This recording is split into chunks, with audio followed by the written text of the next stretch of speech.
Assalamualaikum warahmatullahi wabarakatuh. Alhamdulillahirabbil alamin wa afdhalus salawati wa tammut taslim ala sayyidina wa nabiyyina Muhammadin wa ala alihi wa sahbihi ajma'in amma ba'du. Qala rabbi israh li sadri wa yassir li amri wahlul 'uqdatan min lisani yafqahu qawli bihaqqi sayyidina Muhammadin sallallahu alaihi wasallam wa ala alihi wa sahbihi ajma'in amma ba'd. Anak-anakku sekalian yang dirahmati oleh Allah SWT, alhamdulillah pada kesempatan yang berbahagia ini kita bisa bertemu, walaupun mungkin pertemuannya dilakukan secara virtual melalui video, karena pada kesempatan kali ini lagi-lagi Bapak tidak bisa hadir membersamai kalian dalam proses pembelajaran karena beberapa minggu ini tepatnya hari ini tanggal berapa ini? Tanggal 6 Februari 2023. Di saat yang bersamaan Bapak harus mengikuti rapat untuk persiapan musyawarah daerah MUI Kalimantan Barat. Minggu kemarin juga tidak bisa masuk ya. Ada 2-3 minggu ya tidak masuk. Tapi agar pembelajaran tetap berjalan efektif, maka dalam kesempatan kali ini kita tetap terus belajar untuk melanjutkan materi pembelajaran kita yang hari ini sudah masih kita bicara soal Khulafaur Rasyidin. Kita sudah masuk ke khalifah keempat, yaitu Khalifah Ali bin Abi Thalib ya. Beliau ini adalah merupakan khalifah terakhir dari jajaran khalifah yang tergolong Khulafaur Rasyidin.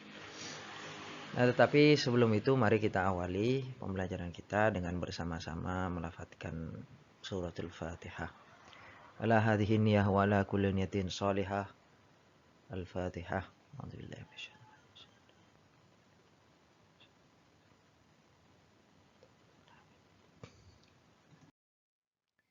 Nah, baik, anak-anakku sekalian yang dirahmati oleh Allah Subhanahu wa taala, mungkin anak-anak sudah tidak asing dengan syair berikut ya. Nah, syair ini populer saat pandemi kemarin ya, dipopulerkan di masjid-masjid. Kalian biasa membaca syair ini kalau saat puji-puji menjelang sholat ya. Nah, syair ini merupakan syair tawassul, berharap agar diselamatkan dari wabah, kurang lebih maknanya begitu, dengan bertawassul kepada 5 sosok mulia ya. Li khamsatun udfi biha harral waba'il hatimah, al-Mustafa wal Murtada wa ibnahuma wa Fatimah. Lebih begitu. Jadi syair ini adalah syair tawassul ya, dengan para sahabat berharap dengan kemuliaan beliau, dengan karamah yang dimiliki oleh beliau-beliau ini, Allah Subhanahu wa taala memberikan keselamatan kepada kita dari wabah kemarin. Jadi kenapa ini saya angkat? Karena memang ini relevan dengan materi kita yang akan kita bahas, yaitu tentang sosok Sayyidina Ali ya. Nah, dalam 5 pribadi mulia itu disebut di situ ada Al-Murtada, Al-Mustafa wal Murtada. Al-Mustafa itu kita tahu adalah sosok Nabi Muhammad SAW. Nah, Al-Murtada inilah nanti Sayyidina Ali bin Abi Thalib. Ibnahuma wa Fatimah. Ibnahuma itu anaknya, 2 orang anaknya, yaitu Sayyidina Hasan dan Sayyidina Husain dan Fatimah. Dalam banyak kalangan, termasuk kalangan Ahlussunnah wal Jamaah dan khususnya juga kalangan Syiah, 5 sosok mulia ini sangat dihormati Mereka lah nanti yang disebut dengan kelompok Ahlul Bait, kalangan Ahlul Bait. Ahlul Bait itu keluarga Nabi ya, keluarga Nabi. Tetapi bagi mazhab Syiah, keluarga Nabi itu dikhususkan hanya anak turun daripada Sayyidina Ali dan Sayyidatina Fatimah. Ya. Makanya kalau orang Syiah itu sangat-sangat menghormati ya Sayyidina Ali. Nah, kalau Sunni mereka juga menghormati Sayyidina Ali. Di sisi yang lain juga mereka menghormati sahabat-sahabat yang lain. Ya. Abu Bakar, Utsman, Umar, dan sahabat-sahabat yang lain. Nah ini, jadi konon katanya syair ini diijazahkan sampai kepada kita oleh Hadratus Syekh Haji Hasyim Asy'ari. Nanti bisa dicarilah di Google kalian literatur yang menulis atau membahas tentang ijazah atau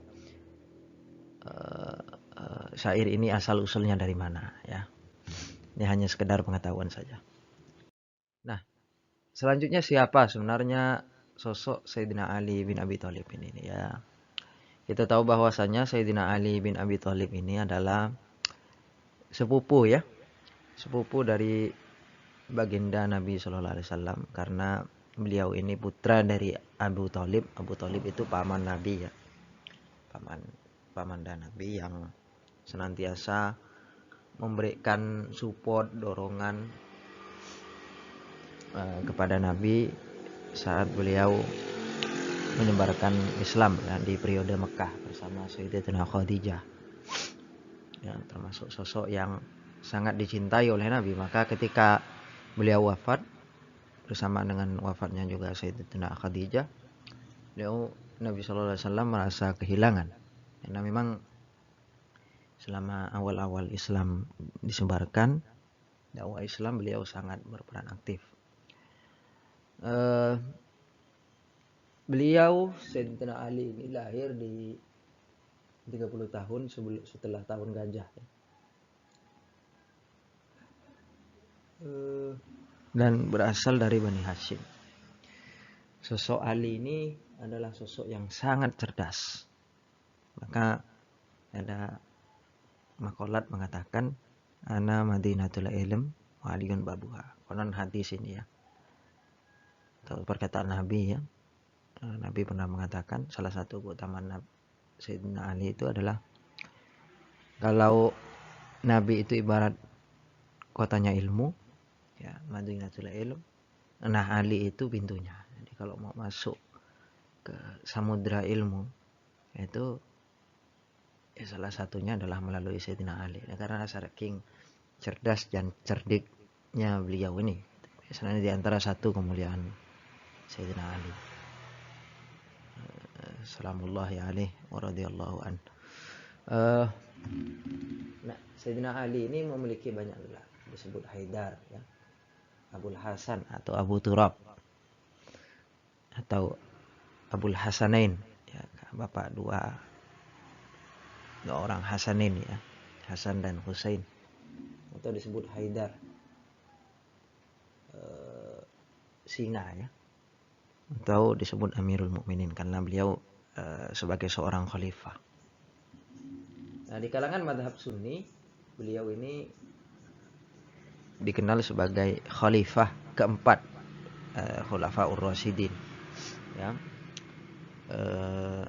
setelah Sayyidina Utsman ya, setelah terbunuhnya atau syahidnya Sayyidina Utsman, beliau inilah yang kemudian menggantikan posisi dan kedudukan Sayyidina Utsman. Tapi berbeda dengan mazhab Syiah yang memang mereka punya konsep kepemimpinan sendiri. Mazhab Syiah ini sangat mengunggulkan Ahlul Bait, khusus Imam Ali ini. Maka Imam Ali ditempatkan sebagai imam pertama atau salah seorang imam pertama kalangan penganut mazhab Syiah atau mazhab Ahlul Bait. Nah, kalau Imamiyah itu Syiah Imamiyah itu punya 12 imam ya. Imam pertamanya Imam Ali, nanti dilanjutkan Imam Hasan, Husain, dan terus sampai Mahdi Al-Muntadhar. Nah, Syiah itu nanti banyak pecahannya. Nanti soal Syiah dan sebagainya itu nanti kita akan bahas di kesempatan lain ya. Kita akan singgung sedikit-sedikit. Nah, bersama Fatimah, Sayyidina Ali ini memiliki 2 orang putra, yaitu Sayyidina Hasan. Sayyidina Hasan ini nanti beliaulah yang kemudian akan menggantikan kedudukan Sayyidina Ali pasca syahidnya Sayyidina Ali. Dan Sayyidina Husain ya. Sayyidina Husain ya. Ini 2 pemuda surga ya, disebut 2 pemuda pintu surga. Ini disebut dalam banyak riwayat sebagai orang pemuda surga ya, karena memang sangat luar biasa beliau ini. Nah, dari mereka inilah kemudian lahir atau menerus keturunan Nabi diteruskan, keturunan Nabi Muhammad SAW diturunkan. Maka sampailah habaib di sini, para ahlul bait yang berasal dari Yaman, dari Maroko, itu ya mereka semua nasabnya ya berujung kepada Sayyidina Ali bin Abi Thalib dan Sayyidatuna Fatimah Zahra. Demikian untuk riwayat hidup dari Sayyidina Ali bin Abi Thalib. Nah, selanjutnya bagaimana sebenarnya proses pengangkatan Sayyidina Ali sebagai khalifah ya. Minggu lalu atau dalam kesempatan sebelumnya kita sudah tahu bahwa Sayyidina Utsman itu akhir hayatnya adalah wafat ya, dibunuh oleh sekelompok orang yang merasa tidak puas ya atas kepemimpinan beliau ya. Minggu lalu sudah sempat kita singgung dan mungkin dalam banyak literatur juga sudah sempat kita bahas. Nah, pasca wafatnya Sayyidina Utsman dan berbagai macam proses yang terjadi pasca kewafatan Sayyidina Utsman, masyarakat muslim pada waktu itu, khususnya para sahabat, berdiskusi dan menunjuk siapa sebenarnya pengganti daripada khalifah peninggal Utsman di tengah proses yang ya lagi kacau-kacaunya lah gitu ya. Pada awalnya ditunjuklah kemudian beberapa sahabat senior, diantaranya dalam banyak literatur disebut ada sahabat Thalhah, sahabat Zubair, dan sahabat Sa'ad bin Abi Waqqas ya. Mereka ini tidak berkenan ya, itulah. Ya mungkin mereka berpikir bahwa situasinya juga lagi kacau ya, lagi tidak mengenakkan gitu ya, sehingga akhirnya para sahabat juga di tengah kebuntuan juga akhirnya meminta Sayyidina Ali untuk menjadi khalifah. Sayyidina Ali juga tidak berkenan awalnya, menolak gitu ya. Tapi lambat laun atas dukungan para sahabat senior di Madinah dan sahabat veteran perang Badar, akhirnya beliau bersedia dan dibaiat ya oleh para sahabat tepat pada tanggal 24 Juni 636 Masehi. Dalam usia 57 tahun. Di antara orang yang pertama kali membaiat Sayyidina Ali adalah Malik al-Ashfar An-Nakhai, dan kemudian dilanjut oleh Thalhah dan Zubair dan para sahabat. Jadi boleh dikatakan beliau ini, Sayyidina Ali, diangkat secara aklamasi ya. Secara ya boleh dikatakan kesepakatan seluruh umat Islam. Aklamasi, penunjuk langsung oleh umat Islam. Sepakat.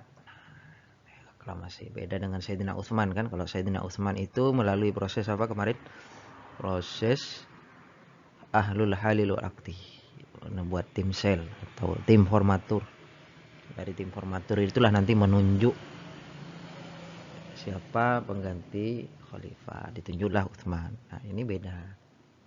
Artinya apa? Dari sekian proses pemilihan khalifah mulai dari Sayyidina Abu Bakar, Umar, Utsman, Ali, memang tidak ada aturan baku ya bagaimana terkait dengan pengangkatan proses pengangkatan seorang khalifah. Nah, ini nanti menarik untuk kita bahas ya dalam mungkin sesi diskusi atau apa begitu ya, terkait dengan proses pengangkatan ini.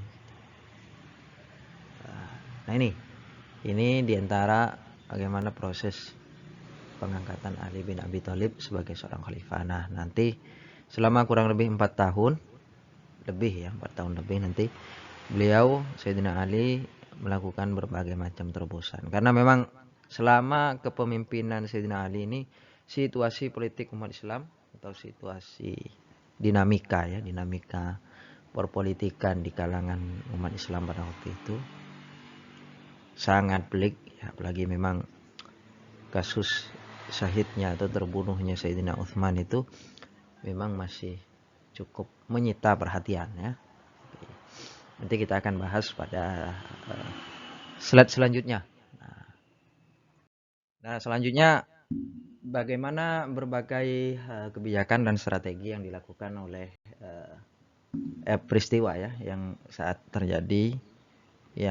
terjadi pada masa Khalifah Sayyidina Ali bin Abi Thalib.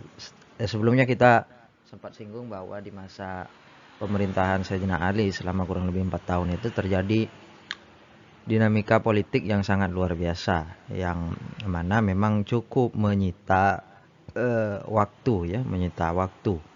Di antara peristiwa yang cukup pelik ya, maksudnya adalah cukup menjadi perhatian adalah munculnya ketidakpuasan yang berujung kepada nanti pemberontakan ya dari beberapa orang yang merasa tidak puas atas pemerintahan Sayyidina Ali, beberapa kebijakan Sayyidina Ali, misalnya kemudian sebut contoh memecat dan mengganti ya beberapa kepala daerah yang diangkat Sayyidina Utsman sebelumnya dan diganti dengan kepala daerah baru yang akan menggantikan mereka. Misalnya dalam banyak riwayat disebut salah satunya adalah Sayyidina Muawiyah dan Sayyidina Amr bin As ya, sebagai gubernur Syam dan gubernur Mesir yang digantikan oleh sahabat-sahabat yang lain. Kemudian berlarut-larutnya kasus pembunuhan yang terjadi pada masa Sayyidina Utsman ya. Artinya sebagian besar sahabat menuntut siapa sebenarnya pelaku pembunuhan terhadap Sayyidina Utsman ya. Nah, beberapa peristiwa itulah kemudian menyebabkan terjadi dua perang besar ya, nanti yang melibatkan sahabat senior, diantaranya adalah perang Jamal dan perang Siffin ya. Nah, dalam banyak literatur disebut perang Jamal ini melibatkan antara kubu Sayyidina Ali sebagai kubu pemerintah ya waktu itu, kubu penguasa lah ya, dan kubu Sayyidina Aisyah yang didukung oleh sahabat senior seperti sahabat Thalhah dan sahabat Zubair bin Awam ya. Pemberontakan ini kemudian berhasil dimenangkan oleh peperangan ini ya, dimenangkan oleh Sayyidina Ali. Kenapa disebut perang Jamal? Karena pada peperangan ini melibatkan unta ya, menunggangi unta. Sayyidina Aisyah itu memimpin perang itu menunggangi unta, dan di sini luar biasa ya. Sayyidina Aisyah Ummul Mukminin itu memimpin perang ya, seorang perempuan yang juga merupakan istri Rasulullah SAW itu memimpin perang. Nah, ini luar biasa. Nah, peperangan ini dimenangkan oleh Sayyidina Ali dan akhirnya pihak Sayyidina Aisyah kalah.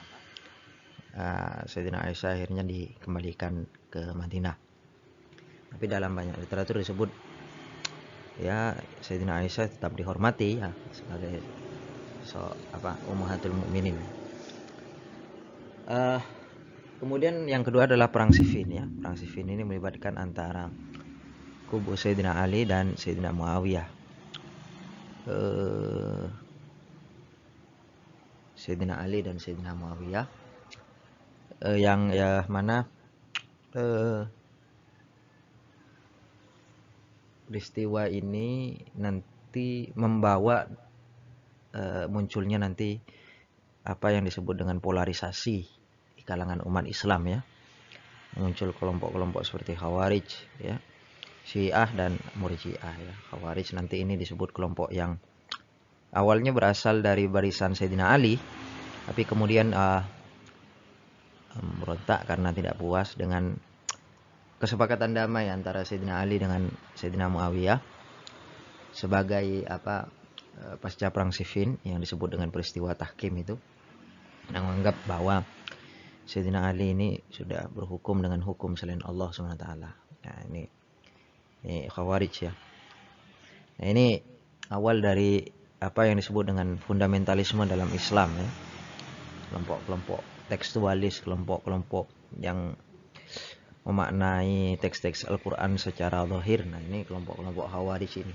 Nah kelompok kedua adalah kelompok Syiah yang mereka tetap setia mendukung Sayyidina Ali. Nah, yang ketiga adalah kelompok Murji'ah. Nah ini kelompok yang mereka memilih untuk tidak masuk dalam pertarungan itu. Itu polarisasi. Ya. Kelompok-kelompok politik ini kemudian nanti berkembang menjadi aliran teologi. Nanti mungkin dalam materi ilmu kalam ya atau akidah nanti berkembang ini kelompok-kelompok seperti ini. Ya awalnya kelompok-kelompok politik. Jadi mungkin kalau dalam konteks Indonesia hari ini ya ada koalisi pro pemerintah Jokowi misalnya kan, koalisi Indonesia Hebat dan koalisi Indonesia Maju misalnya. Kan koalisi politik, aliansi politik. Nah, tapi dalam sejarah Islam nanti bisa awalnya yang aliansi politik ini berubah menjadi aliansi teologis. Ya. Selanjutnya kebijakan juga yang cukup strategis yang dibuat oleh Sayyidina Ali adalah selain mengambil tanah-tanah yang sebelumnya diberikan pada masa Sayyidina Utsman, tanah-tanah hasil rampasan perang ya, kepada kerabat, kemudian diambil kembali dan dikelola oleh Baitul Mal di masa Sayyidina Ali, dikuasai negara lah dalam artian. Nah selanjutnya adalah kebijakan yang terakhir, ini adalah pemindahan pusat ibu kota yang awalnya di Madinah selama khalifah awal sejak zaman Nabi ya, pusat pemerintahan itu di Madinah.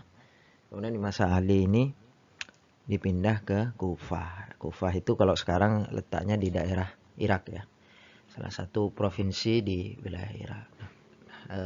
Kufah itu sekarang menjadi salah satu tempat suci ya bagi kalangan penganut mazhab Syiah atau penganut mazhab Ahlul Bait, selain kota Karbala dan Najaf. Nanti kita akan singgung di beberapa kesempatan.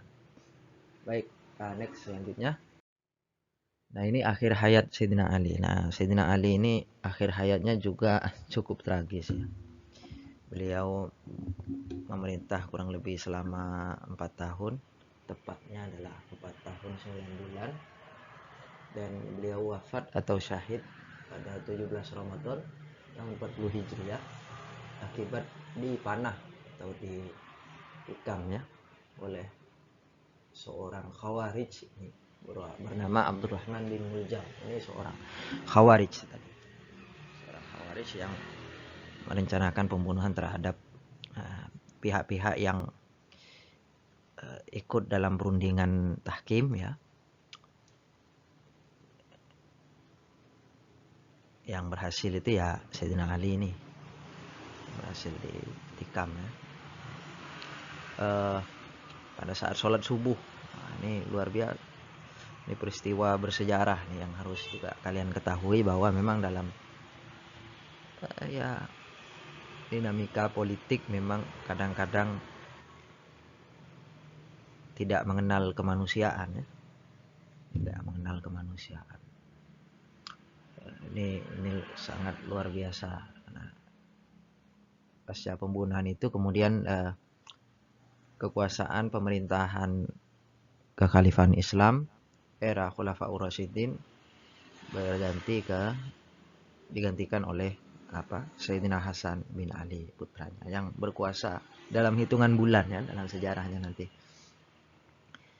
Sampai nanti kemudian digantikan oleh dinasti Umayyah ya. Minggu depan nanti kita akan bahas materi dari dinasti Bani Umayyah. Nah, demikian yang mungkin dapat saya sampaikan dalam kesempatan kali ini.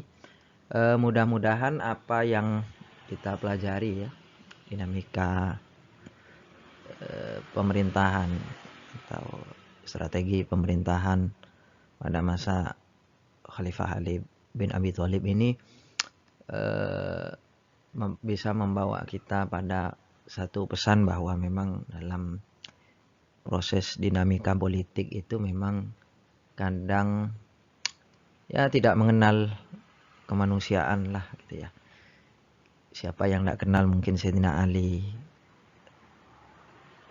Sayyidina Aisyah, Sayyidina Utsman. Tapi dalam proses perebutan kekuasaan terkadang ya faktor-faktor ya mungkin hasrat para pendukung ya, sehingga kadang-kadang ya menghalalkan segala cara untuk kemudian melakukan perebutan kekuasaan ya, termasuk mungkin membunuh. Nah, itu menjadi pelajaran bagi kita bahwa ya kita sebagai generasi selanjutnya jangan sampai mengulang tragedi-tragedi yang pernah terjadi dalam sejarah Islam. Nah, ini penting untuk kita membaca dan mengenal sejarah secara lebih utuh. Tentu dengan membaca banyak literatur, membaca banyak referensi sehingga kita mendapat wawasan dan istilahnya pemahaman yang lebih kompleks, komprehensif tentunya. Terima kasih. Mari kita akhiri pembelajaran kita dengan bersama-sama melafadzkan hamdalah. Alhamdulillahirabbil alamin. Wallahul muwaffiq ila aqwamit thoriq. Assalamualaikum warahmatullahi taala wabarakatuh.